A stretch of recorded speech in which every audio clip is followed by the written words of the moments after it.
Hey guys, it is Abdul Online. Sorry we're a little late this afternoon. It's been a very, very busy day here in Indianapolis. I spent the morning in court over at Marion County because there was actually, believe it or not, a hearing to determine what is going to happen at Monday night City County Council meeting. And as you know, get everybody know, just to get everybody all backed up, or not backed up, but caught up. You're backed up, get some fiber in your diet, and that'll take care of that. To get everybody caught up, what happened was Stephen Clay, with the help of Council Republicans, staged a coup and got defeated Maggie Lewis, Council President, for the job. Well, lo and behold, he puts Republicans in charge of council committees. Democrats get mad, and then he fires the council clerk, the council attorney, and the council deputy clerk.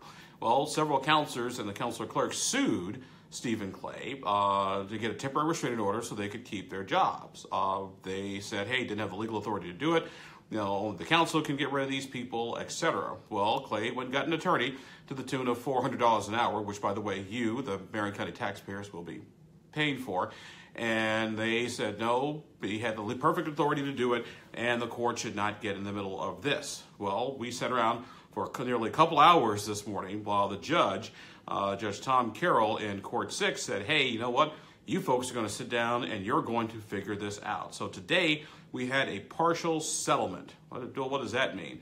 Well, basically what they said was you will agree that because you got to have an attorney there to run the meetings at the city office of the Corporation Council, that's the mayor's lawyer's office, they will pick a lawyer to act as what's called a parliamentarian. Basically, they call the balls, the strikes, and the rules, and sort of run the procedural part of these meetings. And by getting the office of the Corporation Council to be that parliamentarian, what's going to happen means that Monday's meeting can go forward.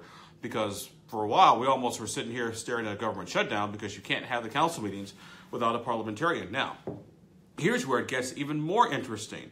As we're all doing this, somebody in the council's office is playing monkey shines with the council agenda. Because remember, the council was supposed to vote on Monday to take Clay down as president and replace him. Well, guess what? That proposal mysteriously disappeared. And guess what was left? A proposal that would send it to an ethics committee run by a guy named Mike McQuillan, who, by the way, is one of the Republicans who voted for Stephen Clay. So this is the universe, ladies and gentlemen, that we're living in right now. And this is your government at work, which, by the way, I've maintained for my dying day, this has been no way to run a government. Nothing is getting done. If you're Amazon right now, you're sitting here and you're typing up the city of Indianapolis, and what are you seeing? You're seeing murders, you're seeing potholes, and you see a council that is totally and completely dysfunctional and people suing each other. Like I said, this is no way to really run a government by any stretch of the imagination. So the big thing now is going to be to see what happens at Monday night's council meeting. Will these guys get their act together? Will there be some agreement over the weekend? You see, because the agenda has to be adopted by a majority of the body. If they don't do it, what does that mean? Do they change or do they put it back on? Like, for those of you guys a little bit over 35, you might remember we were little kids growing up. There was this thing on NBC, they called it must-see TV. It was like Thursday night, you had to watch it because like Seinfeld, Friends, and all that other stuff. Well, guess what? Monday night's Indianapolis City County Council meeting that you can watch on Channel 16 or stream on the government channel, Indy.gov if you don't live in Indianapolis proper. That, my friends, is going to be must-see TV. Now, this is going to be good, and this is going to be fun.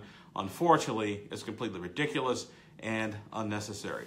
As always, appreciate you guys for watching. I'm about to go join Nigel, filling in this afternoon for Jason Hammer on the Hammer and Nigel show. So we'll be talking about this. Also, some new developments with the FBI, and of course, Black Panther, which is out this weekend as well. And that is on at 4 o'clock Eastern Time here on 93 WIBC. As always, appreciate you guys hanging around. And like I said, once again, my apologies for being just a little late, but it was kind of a long, wild, wacky, crazy day. Oh, and by the way, before I forget, if you want to hear what the lawyers and everything had to say, just start over to my political website, indypolitics.org. All that is up there for your reading and amusement. You can read it, but I really don't think you'll be all that much more amused. All right, you folks, thanks a lot. Thanks for listening. Take care. Have yourselves a great weekend. Bye-bye.